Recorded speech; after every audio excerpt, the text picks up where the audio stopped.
Got me hot. Yeah. Got me hot. We're brothers. We're happy and we're singing and we're colored. Give me a high five. Welcome to another edition of BroTalk Live, the best show in late night for you by us. BroTalk, always on the mark. Main man, Jason. Thanks for tuning in on another Tuesday night with the crew. Let's kick it over to my main man, Dex. What up, bro? Look, Dex here, guys. I hate to say it, but I told you so. I'm not the kind of guy who likes to say I told you so, but I told you so. I told you Father's Day 2025 was going to be one for the books. I told you they was going to come correct with the gifts, with the support, with the love, and we got it all. I'm so very thankful for everybody who showed up and showed out for me for Father's Day and sent me messages and posted me and all that stuff. And I will say, and I've cracked the code too, a lot of guys be like, we don't get nothing for Father's Day. There's no support for men during Father's Day.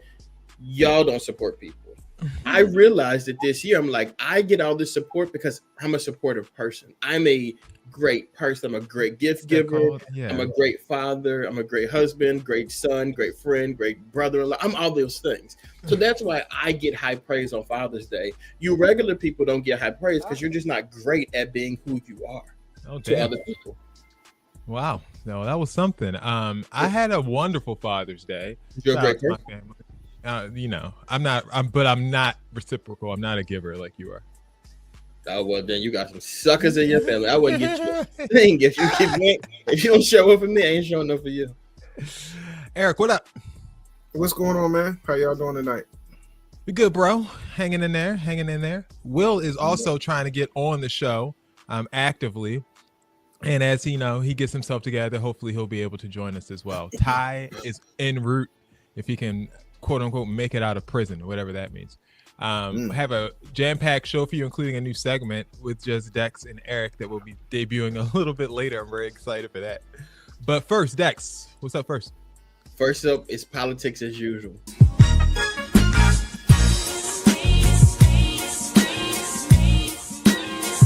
Politics as usual.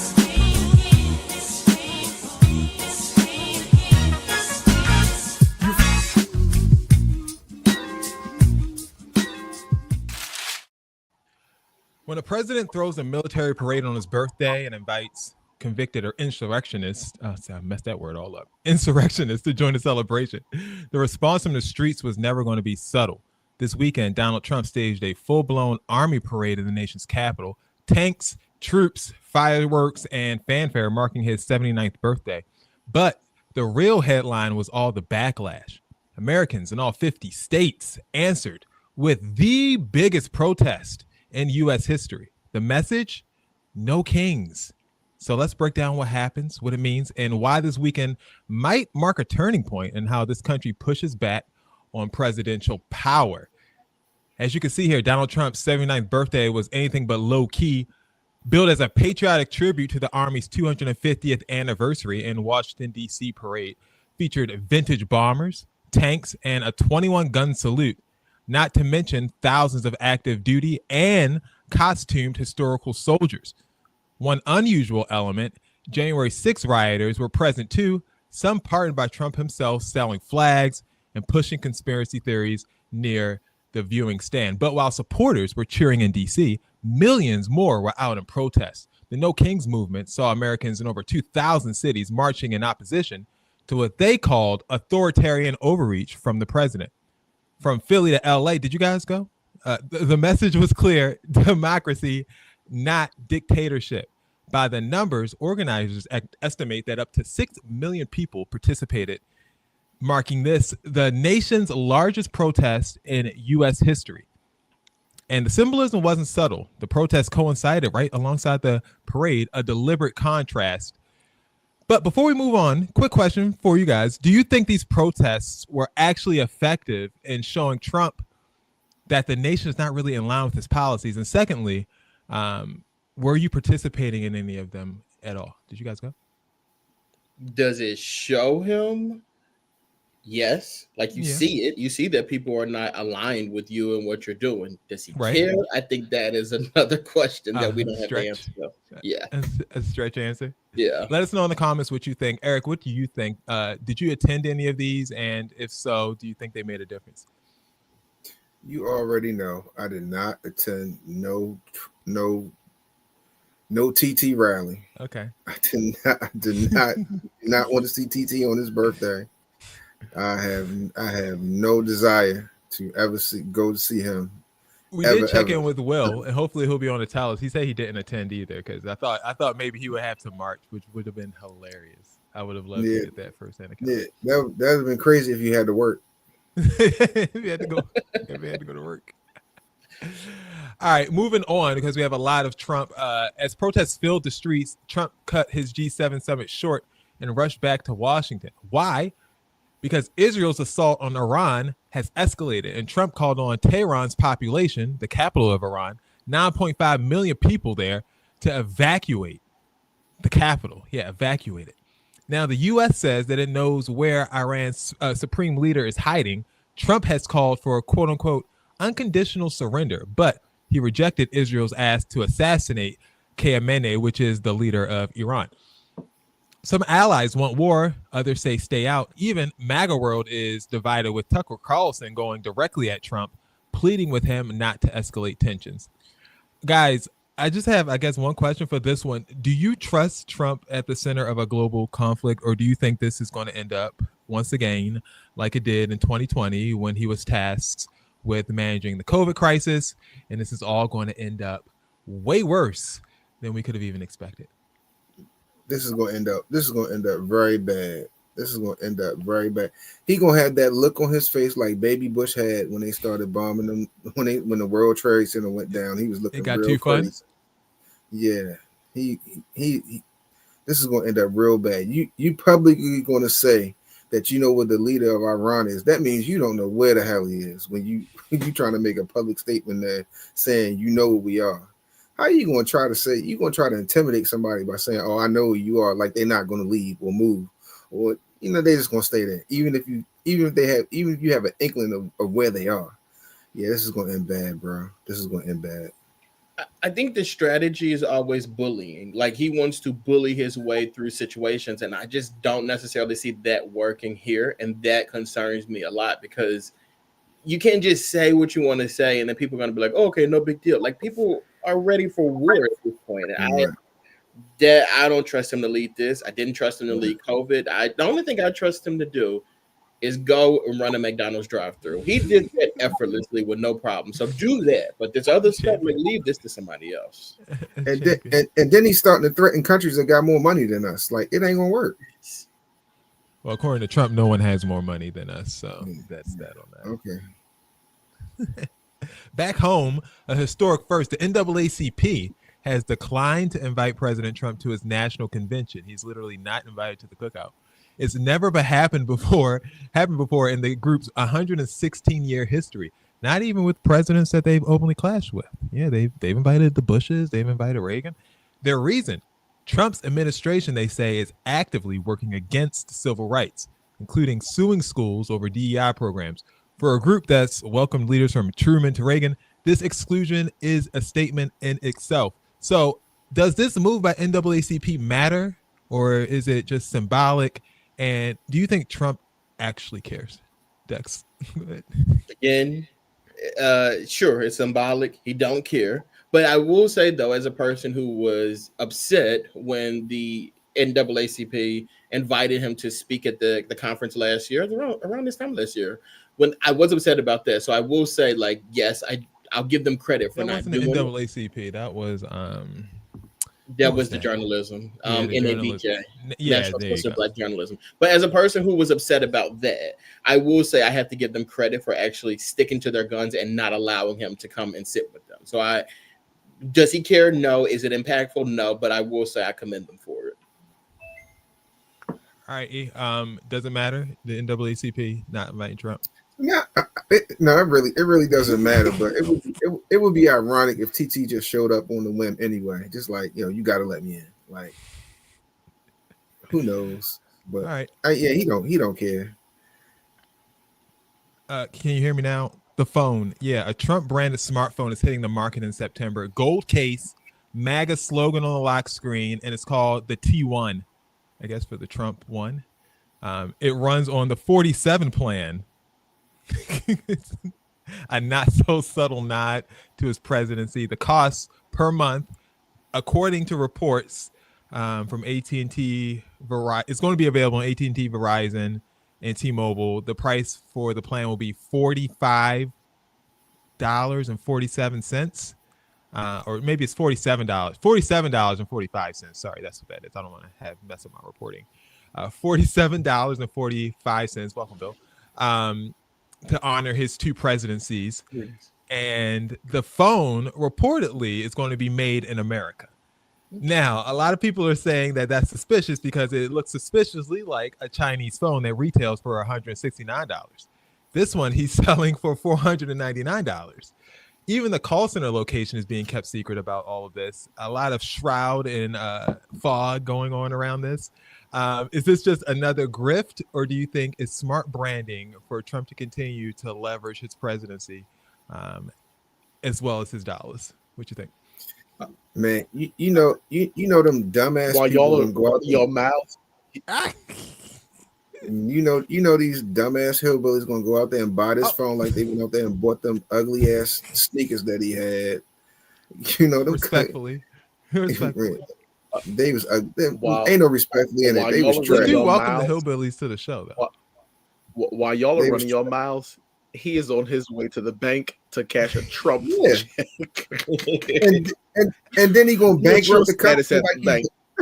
he gonna bankrupt the company like he bankrupts every other business he done had his whole life. You know, I support this. I think this is actually a cool thing because for the longest time, I remember people running around with those Obama phones, which is those flip phones with no camera on them. So if the president is able to give somebody a means of communication with a cellular device, and it has a front-facing camera on it and a nice like camera that these people can use, I'm for it. Because this is not for us, you know. This is not for people with a bank account. This is for people, you know. The phone With is $400, with a charm card. $500. The Obama Yeah, phones but- wasn't $500. Yeah, but these will be subsidized for them. Trust me. Like it won't be one of those things where they're paying top dollar for it. They're not like us. This phone ain't for people like us. This phone is for people who need a little extra. Not for $500 a piece. It's not going to be the price of it. It's not going to run like that. I'm telling you. Watch. The people who have these phones are going to be the people who shop at Dollar General. I guarantee you. Yes, whatever, man. That phone probably worked from 8 a.m. to 12 p.m. and you got to cut it off. You got to put hours. a down payment of $100 down on it. Right. Then it's probably gonna overheat. It's probably terrible. The people who go and get those phones will also be students enrolled at Trump University. So Exactly. 100%. We wish all those people the absolute best. Let us know if you're going to get a Donald Trump no, we don't. phone. Dummy. T1. The T1. Darren says he's definitely getting your data stolen on that phone. So if you want it. It probably won't even hold data. All right, let's stay with politics because this next segment has people talking. We've got not one, but 3 flashpoints, all just in the last week, that are igniting serious debates about political rhetoric, power dynamics, and democracy under pressure. First, a wild scene out of Los Angeles. U.S. Senator Alex Padilla, yes, a sitting U.S. senator, was dragged out, physically removed, and handcuffed at a press conference held by Homeland Security Secretary, a.k.a. Homeland Security Barbie, as they're calling her in these streets. Christy Nome, here's what happened in the press conference. I'm Senator Alex Padilla. I have questions for the secretary because the fact of the matter is a half a dozen violent criminals that you're rotating on your heads off. How many of our ICE agents have been doxxed for doing their duty, how they have been targeted. Another guy actually got the same treatment today, showing up to the immigration house in New York, which was startling as well. So that's what happened to Senator Alex Padilla. Kristi Noem had her version of the events, which she reported on Fox News. Them. Secretary. Well, he was never arrested. And he, nobody knew who he was when he came into the room creating a scene. He was removed from the room, and yes, they started to put handcuffs on him when he finally identified himself, and then that was stopped.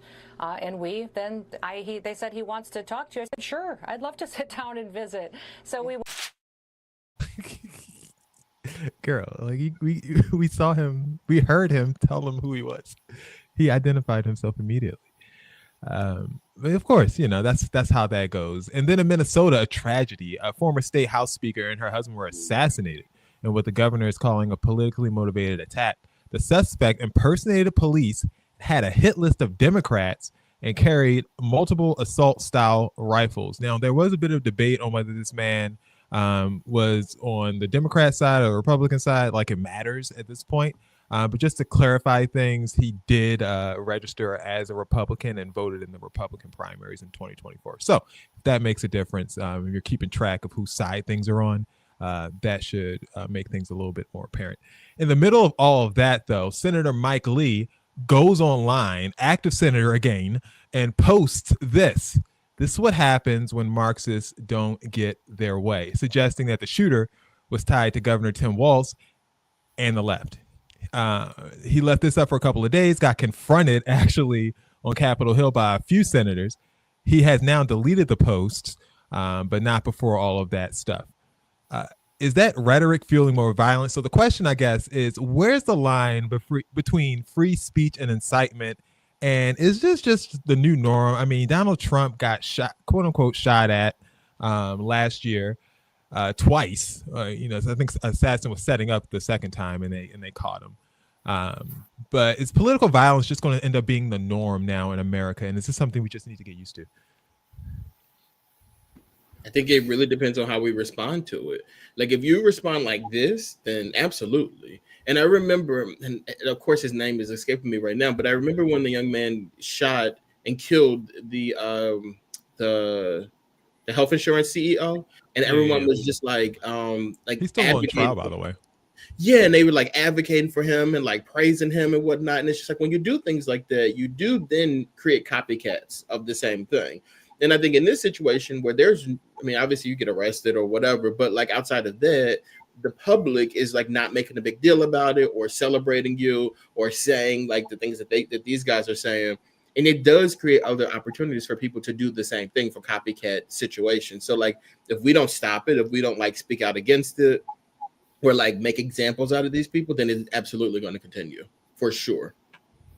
How scary is it, Bill? I mean, I know that you're not quote unquote like a senator or anything like that, but you're someone who's actually active in, politics and stuff like that. How scary is it to you that people are just walking around actively, looking to harm people like that?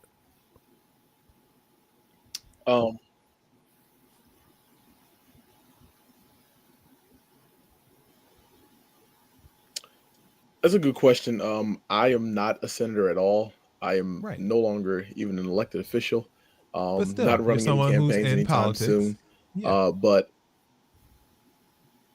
yeah, it is a little scary that the rhetoric is getting like it is scary that we are as divisive as we are, and people are actually killing lawmakers. There is a side of me that's like, whoa, we've got to do something. There's got to be some legislation. Like we've got to like, and of course there's one side that's like fueling it, going, like, oh, they're Marxists, rah, rah, rah, rah, rah. But then there's the other side that looks at France and is like, wow, France didn't get what they wanted. They burned the entire country to the ground. Mm-hmm. That's a good point. That is right? a good Like point. in France, they raised the retirement age to like 68 or 69 or 70 or something. Like raise it 3 years. And the French people burned the entire town to the ground. And then the lawmakers were like, yeah, y'all are right. Let's go back. At some point, we've got to get American lawmakers to, I don't know, do the will of Americans and stop listening to any violence. But I get No, what I you're don't. saying. Yeah. I don't think he's inciting No, or I would even never- advocating for it. I don't think that's what it is. But I think that even Speak with with the George Floyd situation, like realistically speaking, they didn't move on this stuff until people started to break into stores and burn down buildings. That's when people started to work. And I don't think that we should have to do that to get any form of justice or anything like that. But like, they are showing us though that like people move when like violence is created or chaos is created. Peaceful protesting and peaceful like asking people for things is just, I don't know, it just don't seem to be working. Yes, it's sad that people feel like they have to go there. And the killing was like just crazy. Like, you know, it's kind of like people's worst nightmares, especially people in those positions where they're so public and they make decisions that affect, you know, thousands of people. But remember years ago, I think her name was like Gabrielle Gifford. Gabby Gifford, like yeah. Remember when that happened? It was just like I felt like there was like this surge of like absolutely not. Like, you know what I mean? Like we really like all stepped up, and like the fact that I even remember her name and I was in college when this happened, like and which wasn't even a Philadelphia thing, but it was like this was a big deal. Like this is not okay. We're not having this. Like as a country, I really feel like we were just like absolutely not in that situation. And then I feel like when the Nancy Pelosi stuff with her husband happened, it was just like the opposite. Oh well. Yeah, it was mocked. All right, keeping with the theme of sadness. I can't breathe. Will anyone fight for me?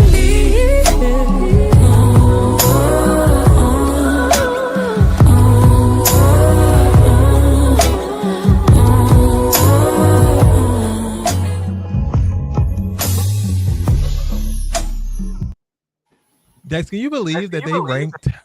I'm sorry, I got a little feedback there. Can you believe that they ranked her 70th? Billboard did, as far as R&B stars of all time. I thought that was crazy.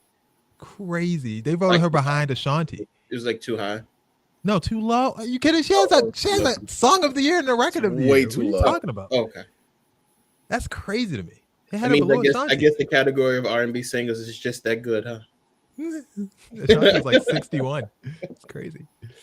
Tonight we're looking at Juneteenth coming up, not just as a holiday, but as a mirror to where America stands in 2024. For generations, Juneteenth has been celebrated in Black communities to honor the end of slavery. It marks June 19th, 1865, the day Union troops arrived in Galveston, Texas, and informed enslaved people that they were free, more than 2 years after the Emancipation Proclamation was signed. In 2021, Juneteenth became a federal holiday, widely seen as a milestone in America's reckoning with its past. That same year, corporations flooded in with sponsorships and DEI programs expanded rapidly, particularly after the murder of George Floyd. But now that momentum has been completely reversed. A growing number of businesses are quietly backing away. Corporate sponsorships have dried up. DEI programs are being cut across state and federal levels. And even the National Endowment for the Arts has rescinded grants that once helped fund Juneteenth celebrations. And in some cities, festivals have been canceled or scaled down. And in others, local governments say that they no longer, quote unquote, have the budget or the political will to keep them going.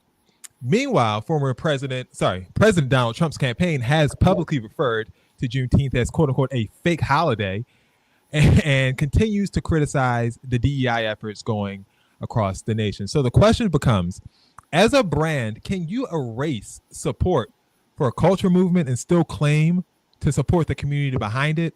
Or is this all just smoke and mirrors? What you think? I think no, you can't. If you're pulling support from Juneteenth after previously putting support behind it, you're full of shit. But I will say though that it doesn't matter. It doesn't matter how much support you pull from Juneteenth. It doesn't matter if you guys take it off the calendar as a holiday. It does not matter. As Black people, we're going to celebrate it because at the end of the day, it's not about corporate sponsorships. It literally is about emancipation. Freedom. That's what it's about. I don't care if Target, Walmart, and all these people roll back their support for the holiday. It's always and forever going to be a holiday for us, and we cannot allow commercialism to take over the Juneteenth holiday. In fact, I want y'all to stop supporting Juneteenth because I want this to be what it should be and not a commercialized sensation for y'all. Eric, do you want your Black Power T-shirt up in your local Walmart for Juneteenth, or can you do without it? I could care less. As long as the people we stick together and celebrate in peace and just have fun on that day. That should all that should matter. You know, we shouldn't care about who supports us, because they really don't. None of them support us. It's just for a little moment. They want their 15 minutes of fame. It's cool, but as long as we can come out and just have fun and peace, and don't turn it into a drunken party, freaknik party, or just come out and just support each other, have fun, do it in a peaceful way, just to celebrate our true emancipation. You know, that's what it should be. That's what it should be all about. And then eventually, you know, the white people going to jump right back on it. You know what I mean? We always going to have a couple. Yeah, we always going to have a couple wiggers out there trying to party with us. You know what I mean? You know. Well, I mean, it's probably best that we just handle this on our own. You see what St. Patrick's Day turned into, and Cinco de Mayo. You see what they do with those holidays. We don't want them. Bill, I do want to get you in here. Do you think Juneteenth is being deprioritized by design? Like, is it being targeted, or do you think it's just getting caught up in the whole DEI backlash? Do we have Thinking hard about it. Do we have him? Bill, did you hear me? Well, as I said, I do examine this in my forthcoming book, 5 years later, what America's learned 5 years after the death of George Floyd. And brands have always been complicit in erasure. What I think needs to happen is, like Eric said, and like Dex said, I think we should actually get those corporations to roll it back, stop celebrating us. Oh, he was in the middle of a great point. I feel like he was about to go off. Yeah, good point. Salient. I guess we'll imagine he's over here cussing us out. He said, "Bro, I'm done. Internet is cooked. He's done. He's tried. Look, something's going on in his Juneteenth rolled back. I mean, the corporate sponsorships rolled back on that internet of his. I hope he don't got that Trump internet over there rolling. The T2.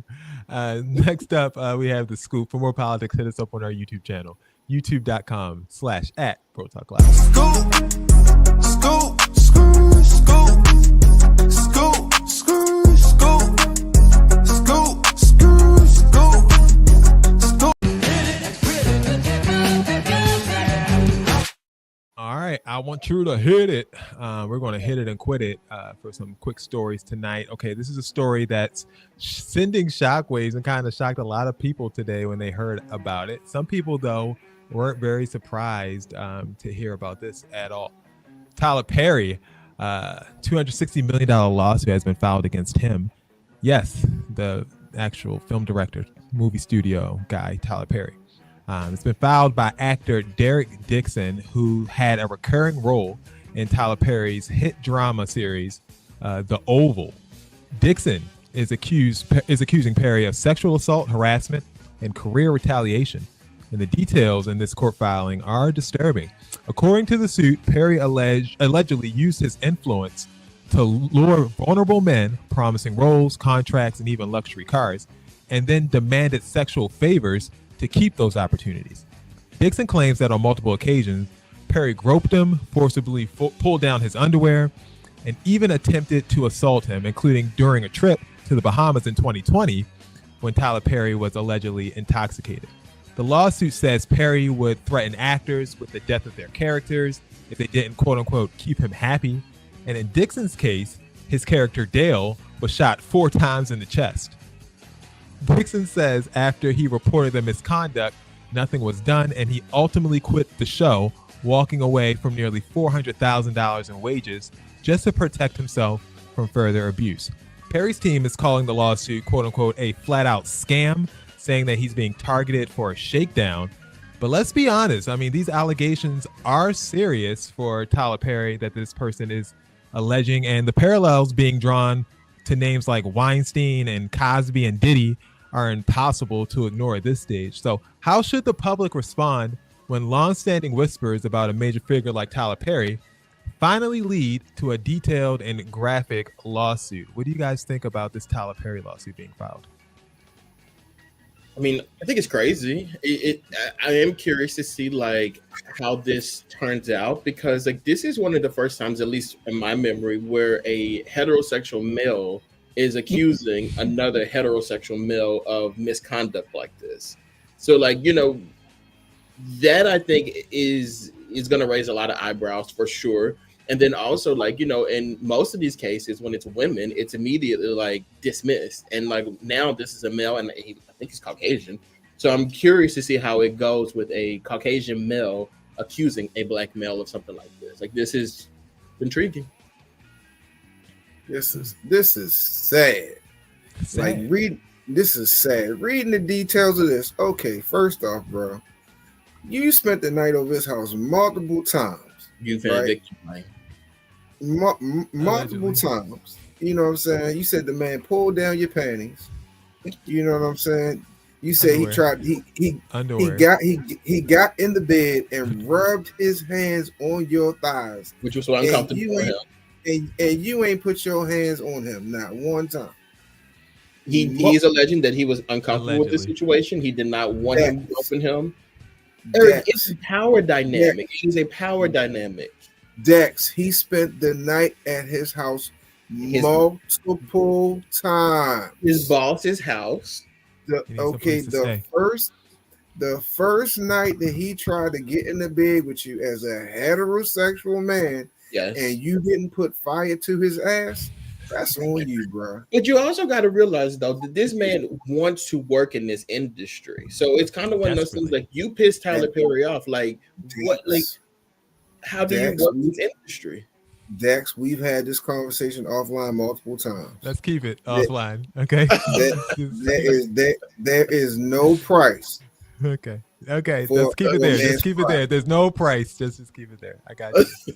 We have to hit it and quit it, guys. This is a. There's no hit it and quit. I don't know why you introduced this segment with me. You know I can't do that. All right, new beef alert. Pusha T has not wasted any time getting back to business, and he's doing so now in the name of Travis Scott. And in his new track, "So Be It," with his brother Malice, or No Malice, I should say. The Clips is back, and they have two new tracks out. The second one being "So Be It." He threw some serious lyrical smoke at Travis Scott, over what he sees as a quote unquote repeated lack of loyalty from Travis Scott. Here is the diss from the new Clip song. Cried in front of me, you died in front of me. Calabasas took your bitch and your pride in front of me. Her utopia had moved right up the street, and her lip gloss was popping, she ain't need you to eat. The net gon' call it the way that they see it, but I got the video I can share in AE it. They wouldn't believe it, but I can't unsee it. Lucky I ain't TMZ it. So be it. Here's the context. According to Pusha, Travis played his album Utopia for Pharrell and his crew in Paris, but conveniently left out the Drake verse on Meltdown, where Drake disses Pharrell, Pusha's longtime collaborator. Then later, that version hits the streaming platforms. Pusha says it's not even about the verse, it's the principle that Travis smiles in your face while letting others sneak diss on you behind your back. But now, DJ Academics is stepping in, saying that Pusha T has the whole timeline wrong and that Drake hadn't even recorded his verse yet when Travis previewed the track for him and Pharrell. You had something to say, Dex? He would know. Oh. Still, fans online are saying even if that's true, the optics are still shady. And Pusha isn't done. He's calling out Travis for a pattern, whether it's co-signing Drake over Ye on Sicko Mode or hyping up Kendrick's Like That verse, dissing Drake. Pusha says that Travis just jumps on whatever's hot. Loyalty be damned. Travis Scott has responded to the song that Pusha T released. He responded on Instagram saying that ish was weak. Hashtag JackBoys2, which apparently is an upcoming album or an upcoming project from the rapper. So the question today, does Pusha T actually have a valid reason, do you think, to call out Travis Scott? And does this beef kind of have legs and purpose? What you think? Let me go real quick. No.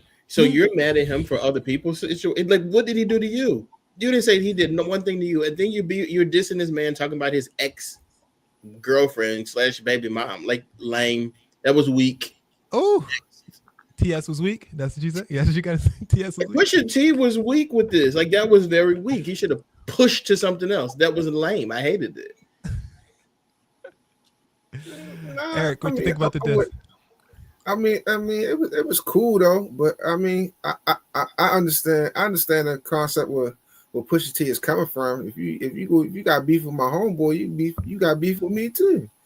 You know what I'm saying? Yeah, we gonna stick together. Eric, I'm sorry, Bill. What do you think about the diss? I mean, you're someone who's a rap aficionado. So I understand the concept. If you got beef with my homeboy, we beefing, but you could have gave us more. He can't give you more because he got the TMZ tape. What more do you want from this? The kids say it wasn't giving. Yeah. He couldn't give you more because he don't got more. He gave you. And that's it. That's what I'm saying. Look, that's what I'm saying, Bill. Yeah, act like he don't got receipts. We need to see the video. He gave y'all receipts on Drake. He told y'all Drake had a son, and he delivered. Why don't y'all trust this man? Everybody time out. I need to see the video. I'm video. not saying what Eric is saying. I'm not saying I need to see any video from anybody anywhere. That's not what I'm saying at all. Okay. I need a visual aid. I need to see the video. Where should it be uploaded to? Where's your website? What I'm saying is, what I'm saying is, he could have strung those words a little differently. He could have used some more similes, some more wordplay. He could have given us a little more. I don't need the video. Let's examine this thing one more time. Look, and we're using fair use on this just preemptively because I know they're going to try to take this down if I keep playing a song, but we're analyzing and transforming the media. Cried in front of me, you died in front of me. Calabasas took your bitch and your pride in front of me. Her utopia had moved right up the street, and her lip gloss was popping, she ain't need you to eat. The net gon' call it the way that they see it, but I got the video, I can share and AE it. They wouldn't believe it, but I can't unsee it. Lucky I ain't TMZ it. So be it. Yeah, that's what I'm saying. Hey, Push, send the video to BroTalk Live. What he should have done was, there's a new Netflix documentary about how Astro World was Firefest. What you should have done is thrown that in there. Give us a good lyric about that. That would have helped me. That would have worked. Died during that though. Yeah, that would have made it a great diss. Damn, Mike and Death. Tupac and Biggie are both dead. Two of the greatest disses ever. Okay. First off, we're gonna move on. Speaking of pettiness and beefs, Dex, you had a good Father's Day, right? An excellent Father's Day. When you give, you get back. Okay, opposite for 50 Cent. 50's was awful.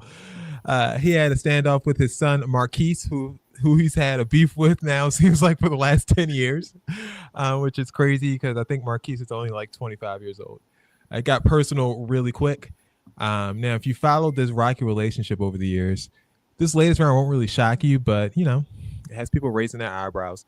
Marquise kicked it off by trolling his dad with an AI fake bet slip, as you can see here, questioning if 50 would even acknowledge him on his Father's Day. He had the odds there at under minus 400 for the bet on 50 Cent, acknowledging him on Father's Day. He posted it to his page with the caption, "Oh, it's Father's Day. Happy Father's Day to all the real ones. I'm watching my bet and it ain't looking out too good. I got the over. We all know this today for photo ops. The day ain't over yet. Finish strong. Get on your job." To that, 50 fired back with his own series of AI posts. I'm not going to post them, but one showing him holding a drill, calling his son a little B, and saying that he'll have full custody soon. Even throwing in a jab about OnlyFans, saying that he's going to go back to OnlyFans soon.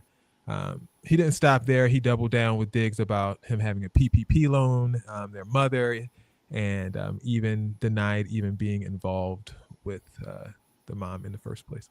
So now we ask, is this toxic family dynamics playing out publicly? 50 seems like he always has a beef going on.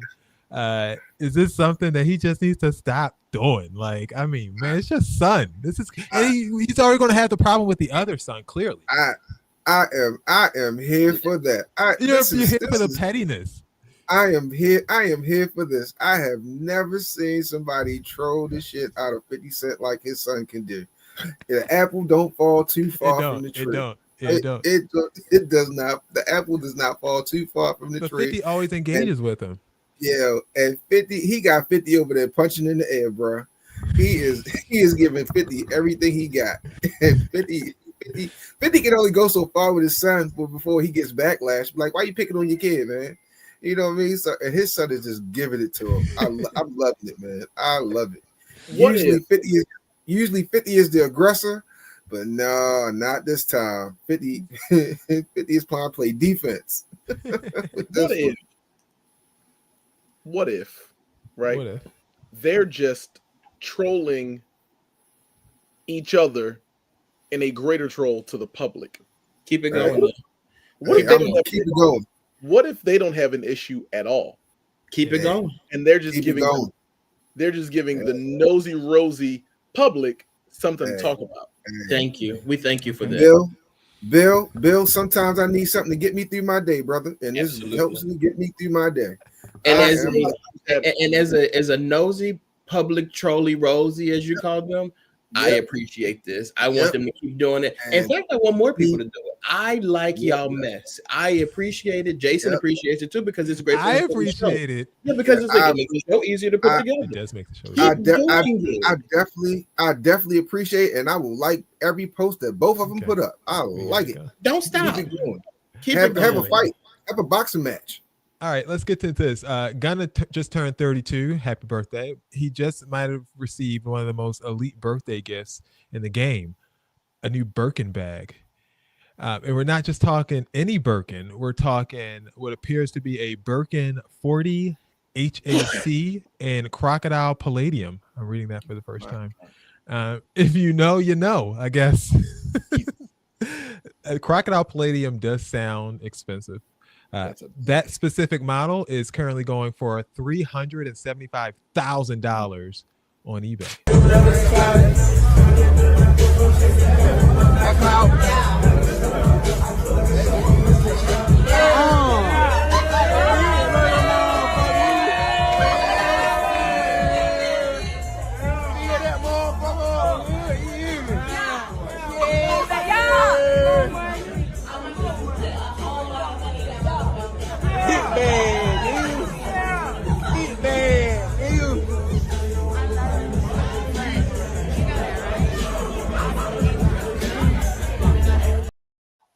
All right. Almost 400 grand for that bag. Now, Gunna looked genuinely thrilled in the clip. We all know that he's a fashionista. He actually has a song called Baby Birkin as well. But with all this buzz, I guess it sparked a larger conversation about optics. Any issue with a grown man getting a handbag for his birthday present? And if you got this handbag, what would you do with it? This is another funny one too. You buy your own stuff, your own birthday gift. This is funny. Why do you think he bought that himself? He bought it. Who else bought it? Listen to me. You know that lady that hugged him was like, I ain't buy this shit, right? But I'm you know what I'm saying? Nobody. He bought his. Everybody in the industry considers him a rat, and the suspect person as his label head, Young Thug, damn sure ain't buy that for him. He bought his own birthday gift and staged this whole thing because everybody bought that. That's crazy to me. He bought his own birthday present. You know what I'm saying? Hey, man, look. I treated myself on Father's Day. Hey, I wanted them Jordan Ferrari 14s. I said, oh well, I'll buy them for myself. Look, and this is me, and I got that purse for purse. It was a purse. Look, that's a bag. They ain't no purse, as my grandma would say. Rest her soul. That's a pocketbook. I got the pocketbook, and I knew the price of it. Like, if I got a regular pocketbook, I'd be like, "Are you serious? What?" Yeah. If they gave me that, and I knew the price of it, I'd be like, "Bling, bling, bling." You got a pocketbook. Shit. What if you didn't know the price? My grandma be like, "What?" My grandma be like, "What you doing with that pocketbook?" I'd be so mad. The concern I have is that these pocketbooks cost so much now. Back in the day, these pocketbooks didn't cost $500,000. Well, they said that has ostrich on it. You got to spend a couple dollars for the ostrich. I'm telling you, the crocodile palladium, not ostrich. Oh, well, them too.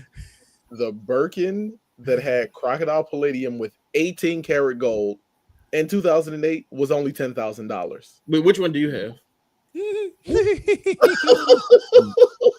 For more, hit us up, BroTalkLive.com on TikTok. Books. Person.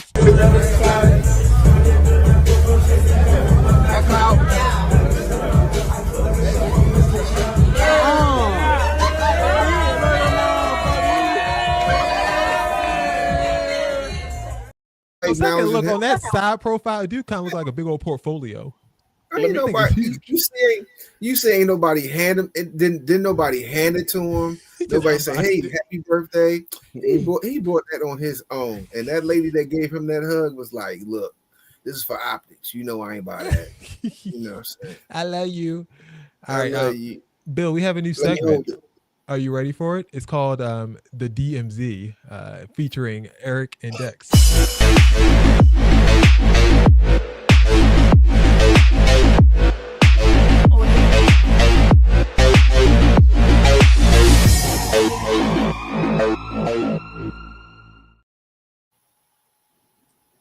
Oh yeah, I'm ready for it. Take that.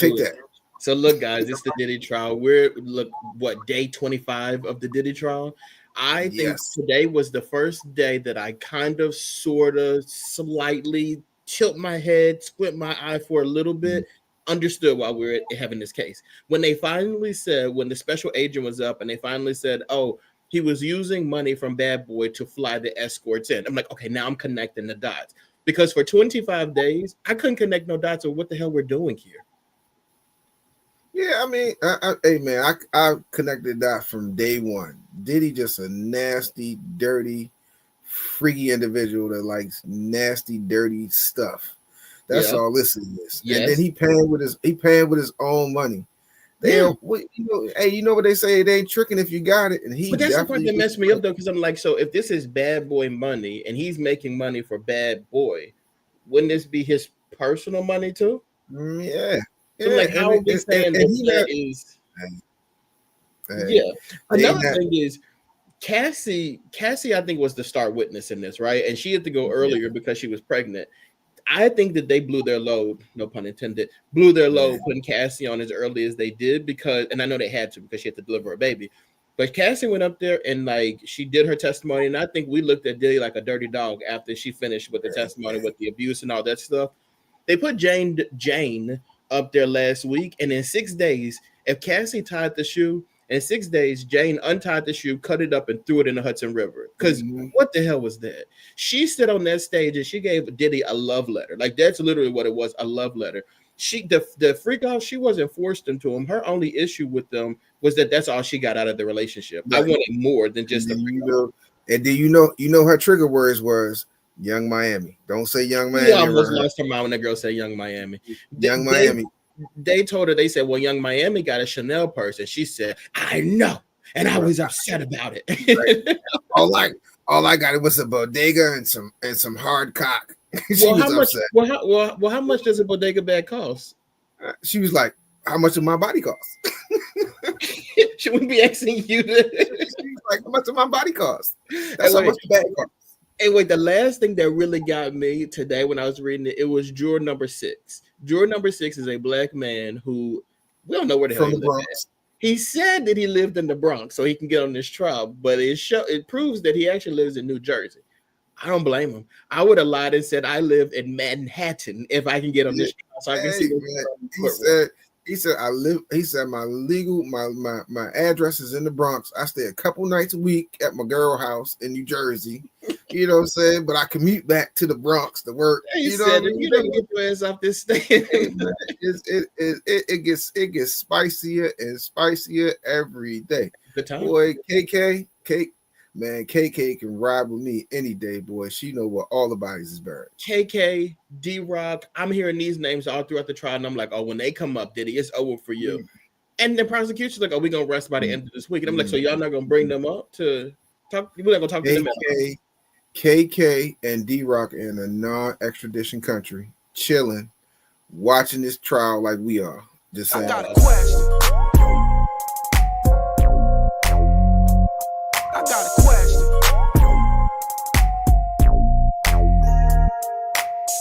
That was a DMZ. Okay. That was fun. I like that. That was nice.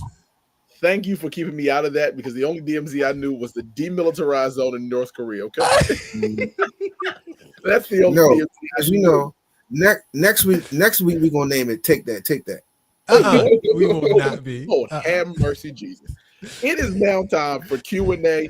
The only thing we're taking around these parts are questions that need to be answered. Okay. 100%. Ooh, this thing is small. Can you see this? No, is it like in 2 Let me swing on.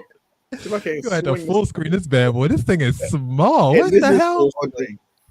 Or Dexel, should we rename it Astroglide or something like that? You know, we got to be catchy. Hold on. Filibuster for a second. I mean, because let me tell you something. Go back to DMZ. No, absolutely not. We're not DMZing anything. Yes, okay? Astroglide. We've had enough. We've had enough with dear leaders DMZ. Okay, and now Iran is acting a fool. We're all on the watch. Okay, we're not DMZing anything else, and we're definitely not calling this Astroglide or Astro anything. Hey, bro, she is Jane Doe is going to the Hall of Fame, man. She was taking 4 a night, bro. She was taking 4 a night. Breaks. I love when you say filibuster and you leave it to Eric. Eric can't filibuster. That's not his suit. Use of Eric. She was taking 4 a night. No, we don't gotta know what she's taking. Not represent the views. Bill. She was taking. Eric. I got you stuttering. No, sir. No, sir, Bob. We are not doing that tonight. We're going to stay on there tonight. Just let me say this one thing. Let me explain to you all the new water that I came up with. Yes, I I've been guzzling that. Microplastics. Ooh, okay, I've got water in a bottle now, guys. It's called. Like you make water? You made water? No, I didn't make. This came up out of a mountain somewhere. Did he make water? What do you think he is, Jane Smith now? Oh, please. Okay, a little bit better. There you go. Okay. I really need, and the title tonight is Chopped and Screwed. You've officially been chopped and screwed. And I want you to reread the title afterwards so you can get the pun. But go ahead, because I took pride in making this title today. Okay, I really need you guys to weigh in on this because my brain is doing backflips. So here's the deal. I love that. Here's the deal. I'm 33, been dating my girlfriend. She's 29 for about 2 years. Last year, I got a vasectomy. Totally intentional, totally mutual. We talked about not wanting kids. Even though she even drove me to the appointment, brought me soup afterwards. The whole supportive partner vibe. I did the follow-up semen analysis, got the "you're good to go" text from the doc, and we've been living that. Oh, it's hard to see. We've been living that child-free life ever since, or so I thought. 2 weeks ago, she hits me with the "I'm pregnant." At first, I laughed, like I genuinely thought she was messing with me, but no, she was crying, holding a positive test, and talking about how life finds a way. Like, this is effing Jurassic Park. I called my urologist immediately, thinking maybe I missed something. He told me it's not impossible for a vasectomy to fail, but after a clean follow-up, it's like instantly. What? Insanely. I can't see. Insanely rare. Insanely rare. He literally said I'd be a statistical anomaly. Well, let me cut off this light so I can finish the rest of this because I'm struggling to see here, y'all. I can't. The eyes aren't what they used to be. All right. Now here's where it gets wild. I asked her if there's any chance it's someone else's child. Not accusing, just asking the only logical question in this situation. She lost it, said I was accusing her of cheating, that I should be celebrating this miracle baby, and that asking for a paternity test would be me disrespectful and toxic. So now I'm stuck. She's keeping the baby. She's telling her family I'm the dad, but I'm over here Googling vasectomy failure rates at 2 a.m. like I'm trying to solve a conspiracy. So what do I do here? Do I insist on a DNA test and risk completely blowing up the relationship?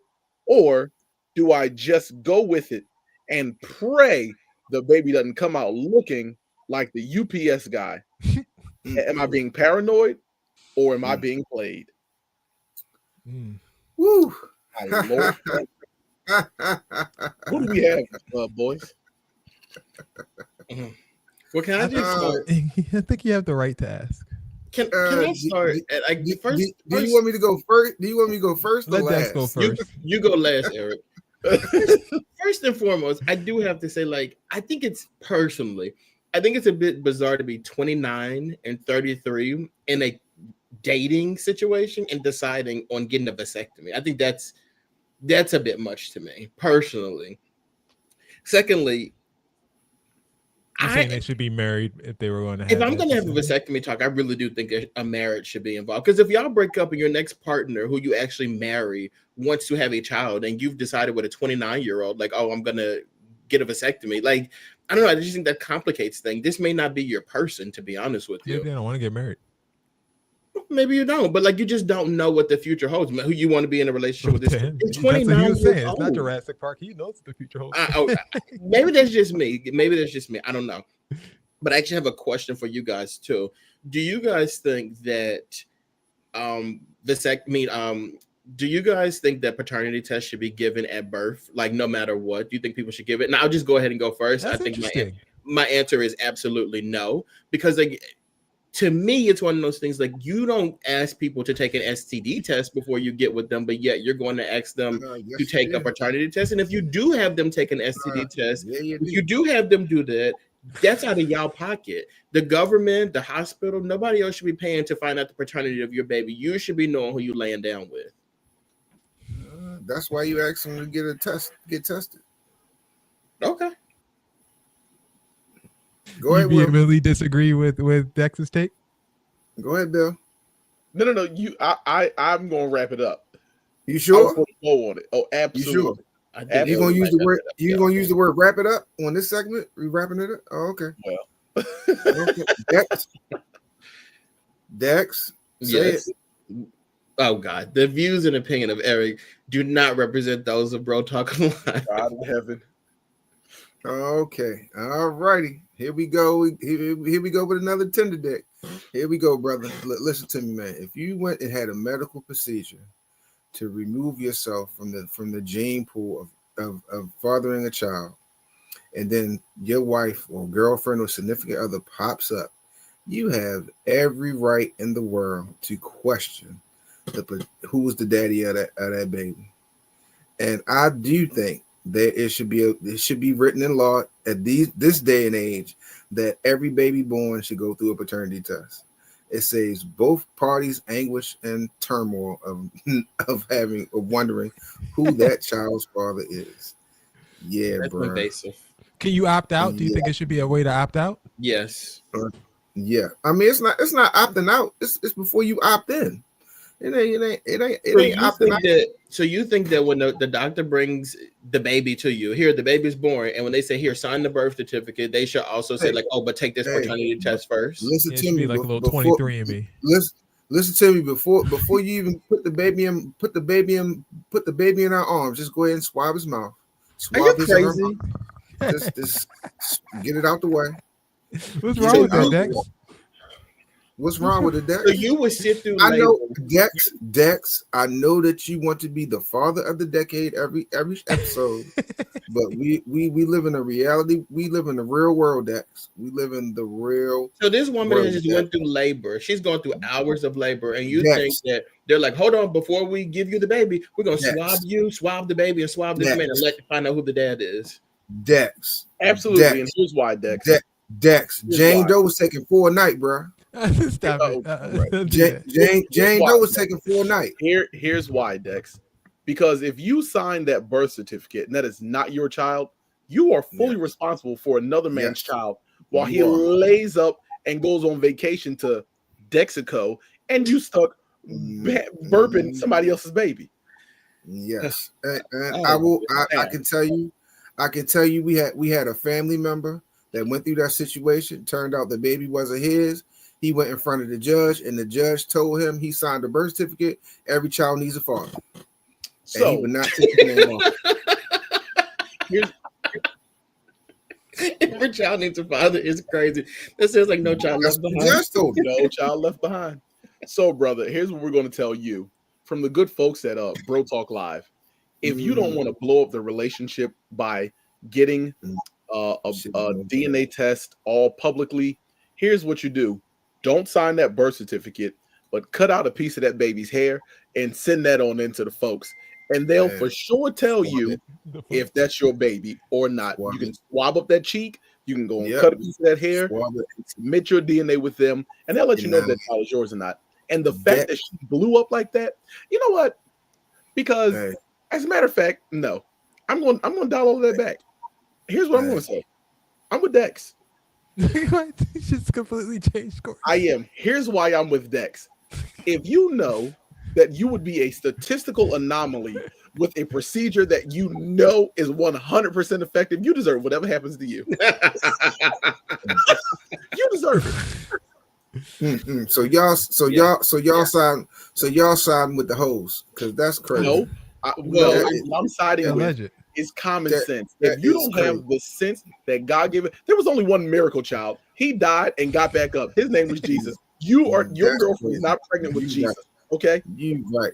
I'm flipping over furniture. We ain't getting no sleep that night. You pregnant? Who you pregnant by? It ain't me. It ain't mine. Right. Okay. It ain't mine. So if you or anybody you know is pregnant with a miracle baby after a vasectomy, Hold up. Did you read the title again? The title of tonight is Chopped and Screwed. It's screwed. So somebody's been chopped and somebody's been screwed. Okay, getting screwed actively. That's an excellent title. If you know somebody, or if you've got a neighbor who's been chopped and screwed, and now they're pregnant with a miracle baby, and they're considering naming him Messiah, we definitely want to hear from you. Okay, do write us at www.brotalklive.com/questions. Jason. So press record and let you feel me.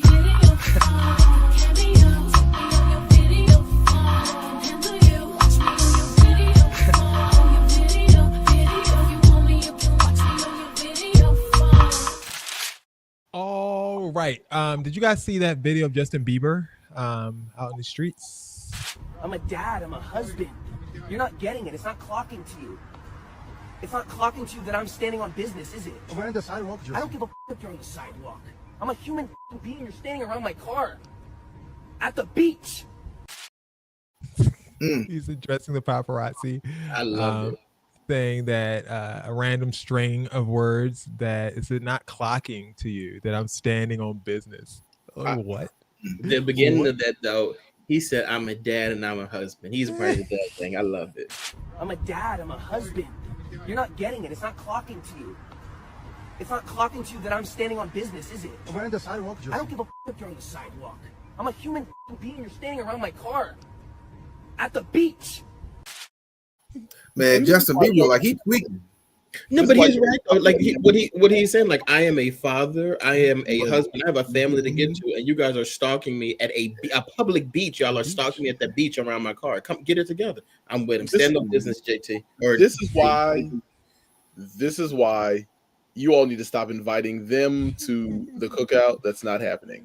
This is why, because he's standing there wrapped and enshrouded like some homeless man sleeping up under the bench, using a cacophony of words out of nowhere that he heard some colored person say because he thinks cool. Get him out of here. He's right. He was right. You don't want to read between the lines. He was correct in that. What he's standing on. He was correct. What he's standing on is standing on business for tonight. I want you guys, actually, unless we didn't vote on the video, we'll have to go back to that in a future week. But we'll need to let you guys vote on this week's standing on business clips. The first one's called Holy Crud Muffins.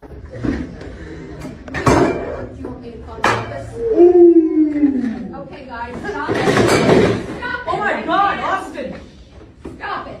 Austin, are you okay? Holy crud muffins.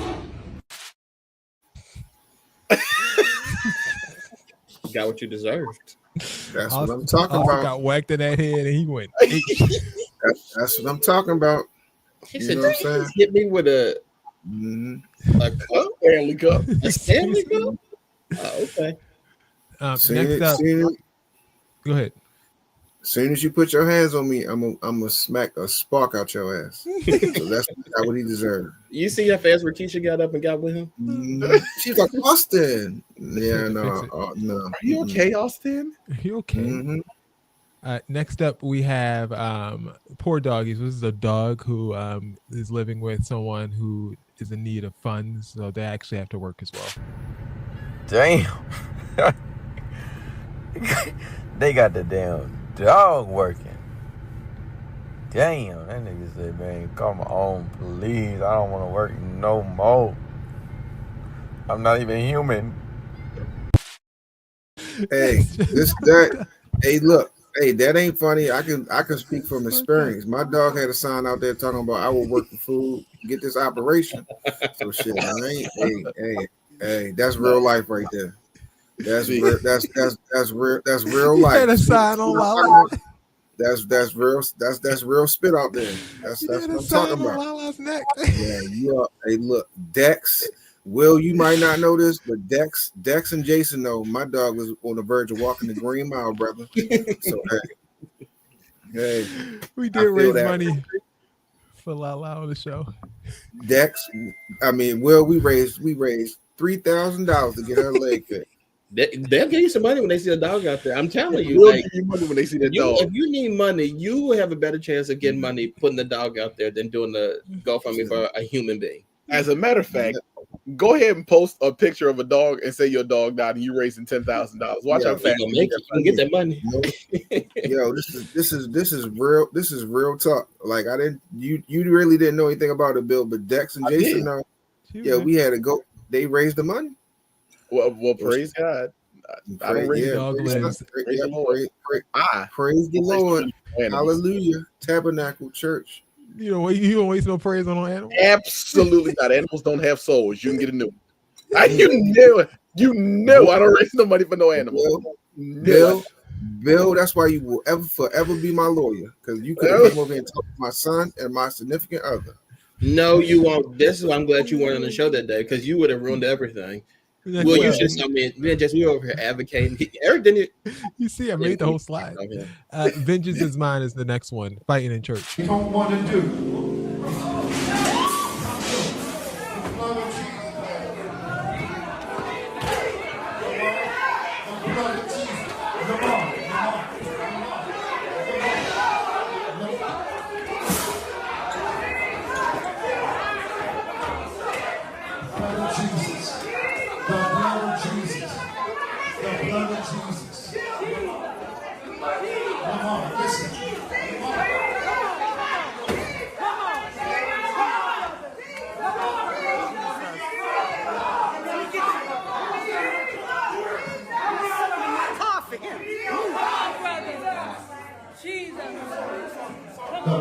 You hear me speaking in tongues? Speaking in tongues.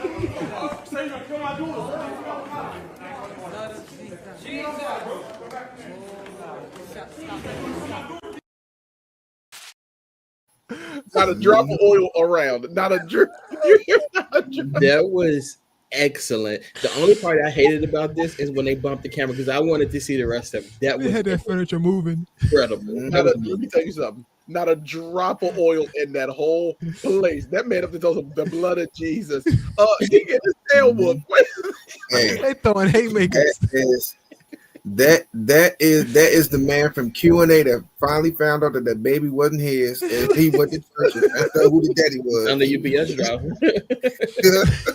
Yeah, the piccolo player. The piccolo player, the daddy.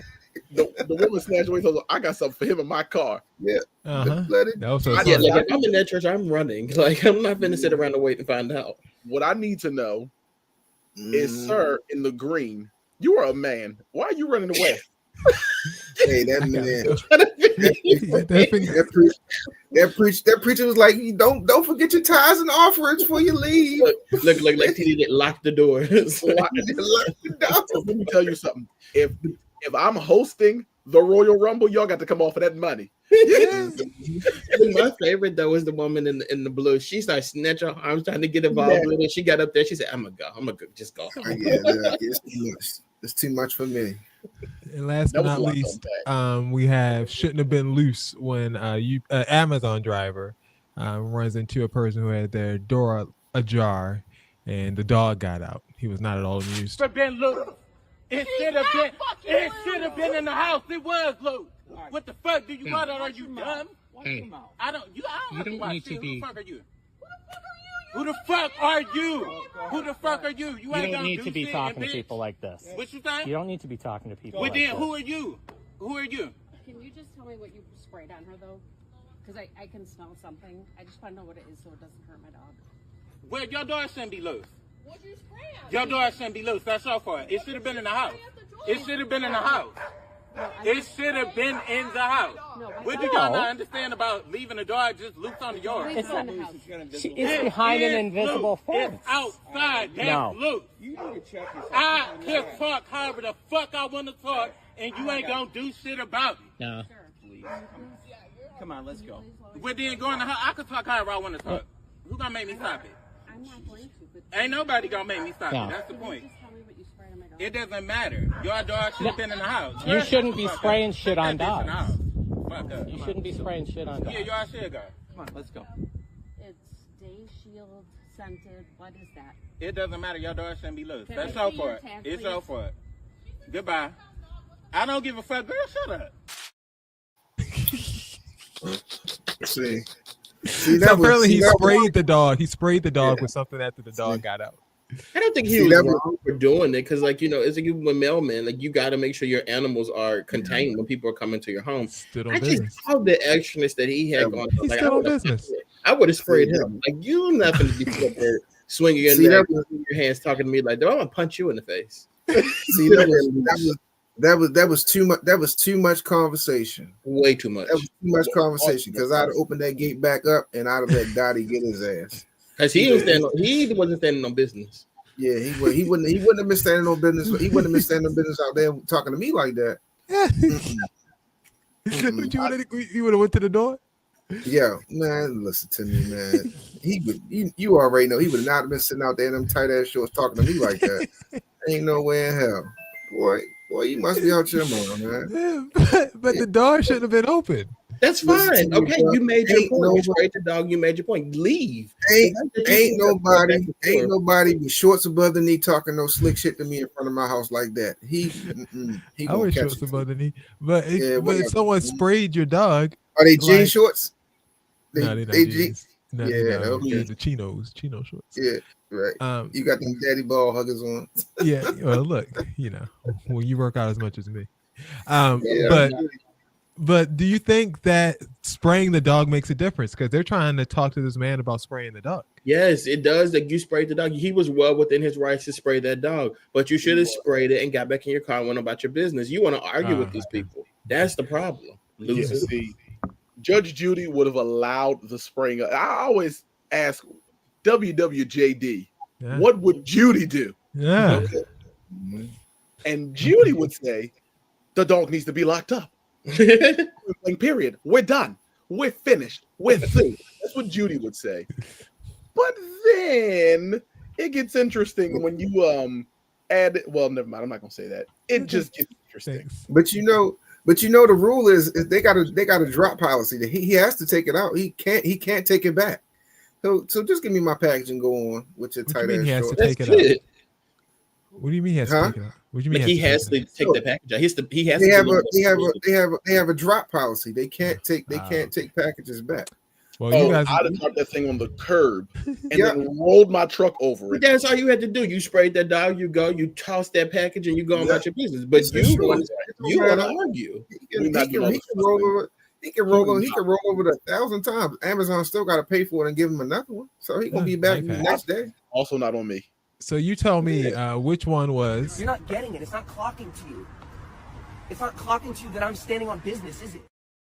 Who has the spirit of Justin Bieber? Is it the church? Hello, church fight.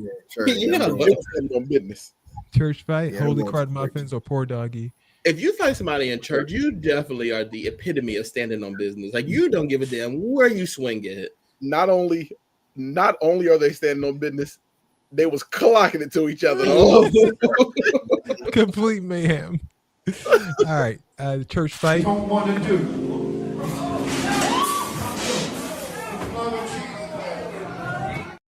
You see that floor shake? That baby wasn't his. Wait, I've seen this video 47 times, and it's the first time I realized he picked up the symbols. The symbol. The symbols. He didn't even really have to use it either.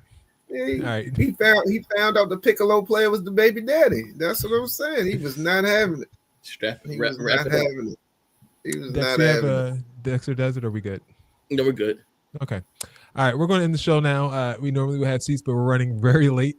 So I just want to thank you guys for tuning in and watching. Don't forget, though, follow us. Please do your darndest to follow us on our various platforms.